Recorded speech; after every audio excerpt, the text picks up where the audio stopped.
Bismillahirrohmanirrohim. Assalamualaikum warahmatullahi wabarakatuh. Saya Neneng Rahmawati, CGP Angkatan 4 Kota Bandung, akan memaparkan modul 1.3.A.9 koneksi antar materi pengambilan keputusan sebagai pemimpin pembelajaran.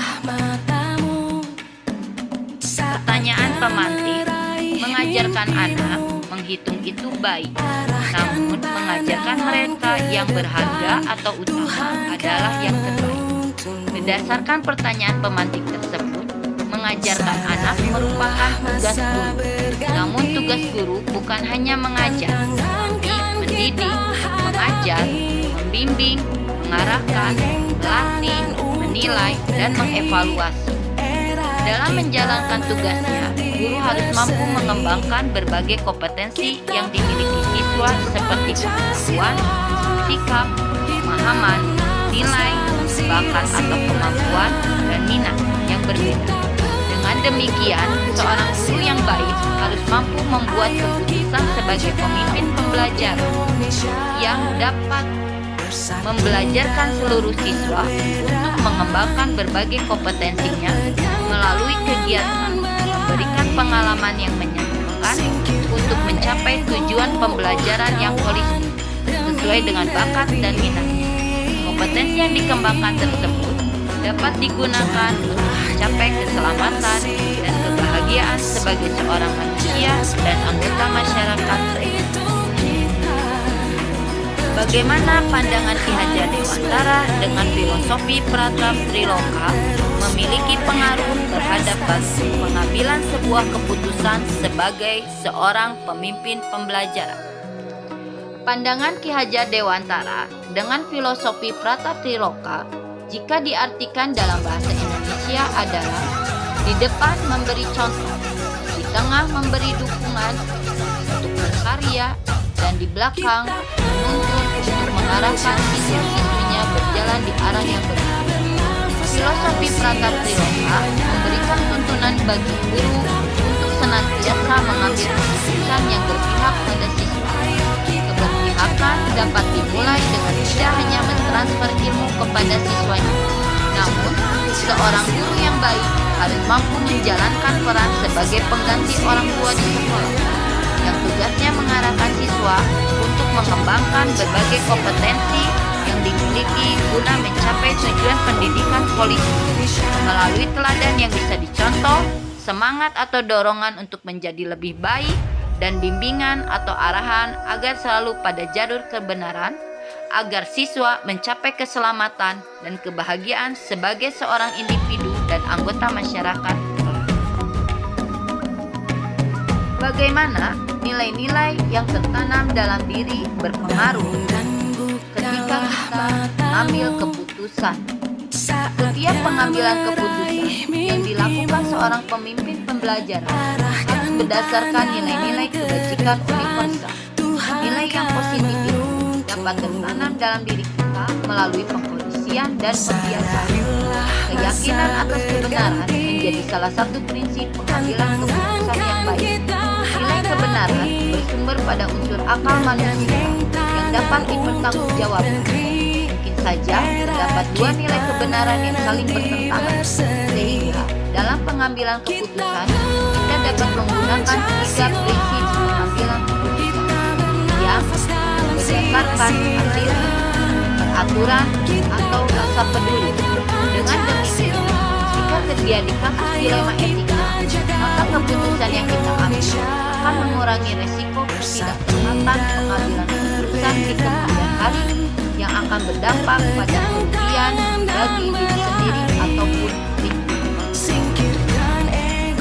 Bagaimana kegiatan terbimbing yang kita lakukan pada materi pengambilan keputusan berkaitan dengan kegiatan coaching yang diberikan pendamping atau fasilitator dalam perjalanan proses pembelajaran?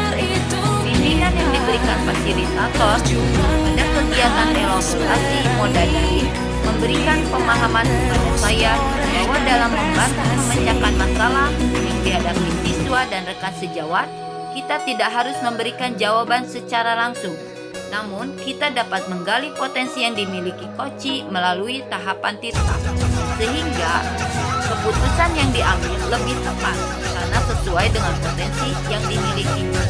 Sementara, kegiatan pendampingan yang didampingi pengajar praktik memberikan wawasan kepada saya bagaimana saya melakukan pertanyaan yang reflektif pada Koci agar dapat menggali potensi siswa yang rekan sejawat yang memiliki masalah untuk mendapatkan solusi dari permasalahan tersebut dengan membuat keputusan sendiri berdasarkan potensi yang dimiliki.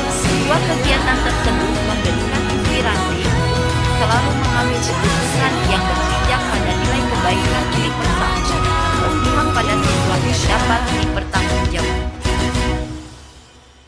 Bagaimana kemampuan guru dalam mengelola dan menyadari aspek sosial emosional akan berpengaruh terhadap pengambilan keputusan. Seorang guru harus menyadari bahwa tugas dan tanggung jawabnya dalam mendidik siswa tidak dapat dipungkiri. Bahwa setiap siswa itu unik. Keunikan ini membuat mereka menjadi beraneka ragam. Keanekaragaman ini dapat dilihat dari segi kesiapan belajar, minat, dan profil belajar mereka. Dengan terdapatnya keanekaragaman, maka bukan hal yang mustahil jika terdapat perbedaan yang mengakibatkan terjadinya konflik selama proses pembelajaran. Guru yang baik adalah guru yang memiliki kesadaran penuh bahwa setiap manusia itu berbeda. Maka dia harus mampu mengakomodasi setiap perbedaan tersebut dengan memenuhi kebutuhan murid melalui pembelajaran yang berdiferensiasi. Pelaksanaan pembelajaran berdiferensiasi ini dapat berjalan dengan kondusif jika guru tersebut melaksanakan suatu proses pembelajaran sosio-emosional.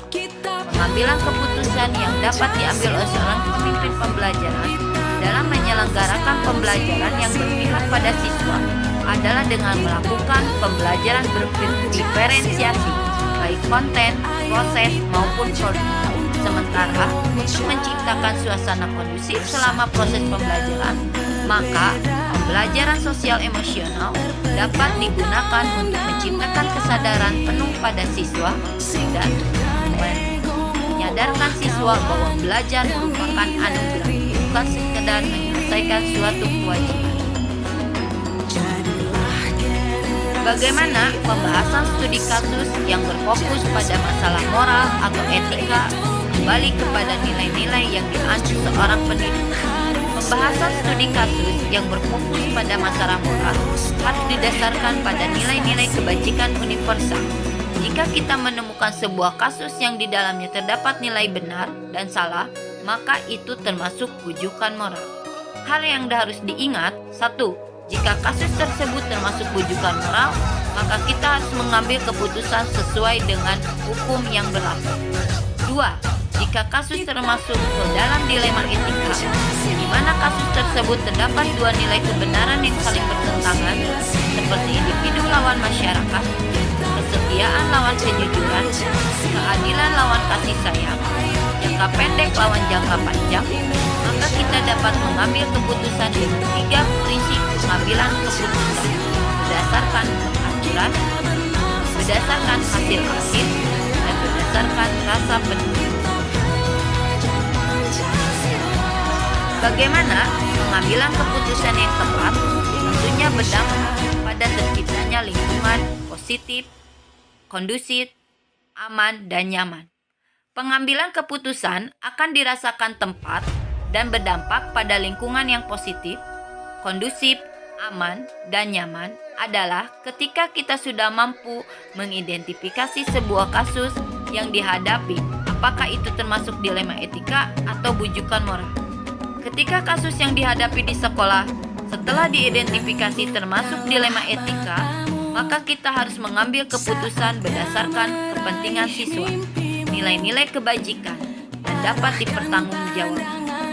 Agar keputusan kita dapat dipertanggungjawabkan, maka kita harus melalui proses yang panjang dalam mengambil sebuah keputusan. Proses pengambilan keputusan ini dikenal dengan 9 langkah konsep pengambilan dan pengujian keputusan. Meliputi kegiatan 1. Mengenai nilai yang bertentangan. 2. Menentukan siapa saja yang terlibat dalam kasus tersebut. 3. 3. Mengumpulkan fakta yang relevan. 4. Menguji benar salah, yang di dalamnya terdapat uji legal, uji regulasi, uji institusi, uji publikasi, uji panutan. 5. Pengujian paradigma benar lawan benar. 6. Melakukan resolusi prinsip pengambilan keputusan. 7. Melakukan investigasi opsi trilema. 8. Melakukan pembuatan keputusan. 9. Melihat kembali hasil keputusan dan merefleksikan. Selanjutnya, apakah kesulitan di lingkungan yang dirasakan dalam mengambil keputusan terhadap kasus dilema etika? Kesulitan yang dihadapi adalah perbedaan kepentingan di setiap orang yang berkonflik.